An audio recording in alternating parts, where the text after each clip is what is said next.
Hai semuanya, saya menyadari kemarin ketika posting mengenai jantung, rupanya banyak orang yang mungkin belum mengenal jantungnya sendiri, makanya disuruh sayang jantung agak susah. Kenal juga enggak, karena itu nggak bisa sayang. Sekarang nih kita mengenal jantung kita ya. Jantung ini jantung asli nih.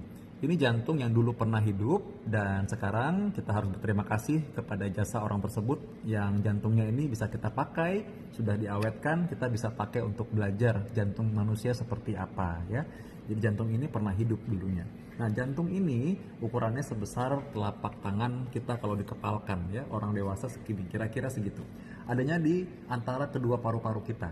Sangat berhubungan. Kenapa? Lihat nih ya. Di sini ada pipa nih, pipa yang mengalir ke paru-paru kita, kiri dan kanan.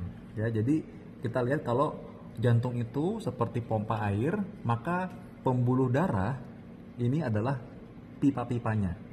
Jadi kalau misalkan pembuluh darah arteri itu mengalir ke seluruh tubuh kita, termasuk ke kepala juga, ke leher nih kita bisa raba ya, lalu ke kaki-kaki kita, ke seluruh organ kita. Itu isinya darah bersih. Nah, darah bersih ini isinya sebenarnya kaya akan oksigen. Jadi karena itu sel-sel kita kan butuh memang oksigen. Jadi dia mendapat aliran darah itu dari jantung kita yang memompa. Makanya jantung kita ini karena fungsinya pompa ya, dia seperti otot memang otot ya. Jadi karena itu dia memompa. Nah, otot-otot jantung ini juga perlu darah, karena itu adalah arteri koroner namanya ya. Arteri koroner ini adalah pembuluh darah yang memberi makan jantung, sehingga kalau tersumbat, makanya itu yang bisa bikin orang serangan jantung, karena dia ngambek nanti kalau nggak dapat makan, tiba-tiba nggak bisa pompa. Nah, makanya akibatnya jadi gagal jantung misalnya ya. Gagal jantung itu adalah kegagalan fungsi jantung. Ini udah nggak gagal paham lagi ya. Nah, jadi karena itu gagal jantung, serangan jantung, dan semua penyakit jantung yang lain itu bisa berhubungan kalau kita bisa tahu penyebabnya apa. Karena itu penting sekali untuk kita ketahui penyebabnya apa aja ya. Nah, kita lihat nih dalam sini juga ada klep-klep jantung tuh, lihat. Ada klep-klep jantungnya ya, ada klep-klep tuh, ada klep, ada pintu-pintunya ya. Supaya apa? Darah yang ada di pompa nggak bisa kembali ke belakang lagi ya. Nah, kita tahu nih tadi nih kalau darah yang bersih isinya oksigen mengalir ke seluruh tubuh. Nah, nanti dari sel-sel tubuh kita, sel-sel tubuh kita kan bermetabolisme, masak gitu. Pasti ada sampahnya. Nah, sampah-sampah hasil masakan metabolisme ini itu yang disebut darah kotor. Nah, darah kotor itu masuk ke dalam jantung bagian kanan. Dari jantung bagian kanan nanti mengalir juga ke paru-paru. Nah, di paru-paru inilah terjadi pertukaran udara, oksigen dan karbon dioksida. Sehingga kita bernapas kan, kita menghirup O2, kita menghembuskan CO2. Nah, asal jangan menghembuskan droplet yang isinya virus corona ya. Nah, karena itu kenapa orang kalau misalkan dibilang sekarang infeksi COVID-19, kok bisa kalau punya penyakit jantung jadinya berat ya? Itu tadi, karena sangat berhubungan.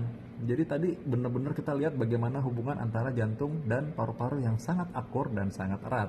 Kalau satu ada masalah, satunya bisa ngambek juga. Nah, itu yang menyebabkan seseorang bisa check out tiba-tiba ya, dan makin berat gitu kondisinya.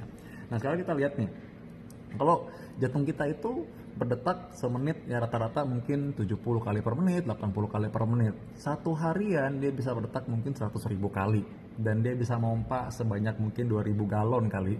Nah, bisa dibayangin nggak, kerjanya berat sekali. Gimana kalau kita nggak sayang sama jantung kita? Kita pakai sembarangan, kadang orang olahraga bodo amat, mereka pikir ah udahlah nggak mau tahu, pokoknya saya boleh merokok, yang penting saya olahraga misalnya gitu ya. Jadi akhirnya dia nggak tahu ternyata di dalam pembuluh darah jantungnya udah banyak plak-plaknya tuh akhirnya. Suatu waktu dia ngambek tiba-tiba jantungnya, karena apa? Udah nggak tahan lagi dengan kelakuan si yang punya ini, suka-sukanya dia, udah makan suka-suka, malas check up, malas di servis, udah kayak mobil aja ngambek jadi monggok. Kalau jantung tiba-tiba minta cuti gimana coba? Bingung kan? Jantung tiba-tiba ngambek ya, kita bisa check out juga. Karena itu kita harus sayang sama jantung ini. Bayangin nggak, jantung yang seperti ini, jantung ini hidup, dan jantung ini kita cuma punya satu, itu satunya. Sekali kalau kita bikin dia ngambek, dia nggak akan kembali seperti semua lagi, nggak akan kembali seperti waktu muda lagi. Karena itu kita harus rawat sebaik-baiknya, kita jaga sayang-sayang jantung kita. Jantung kita cuma satu.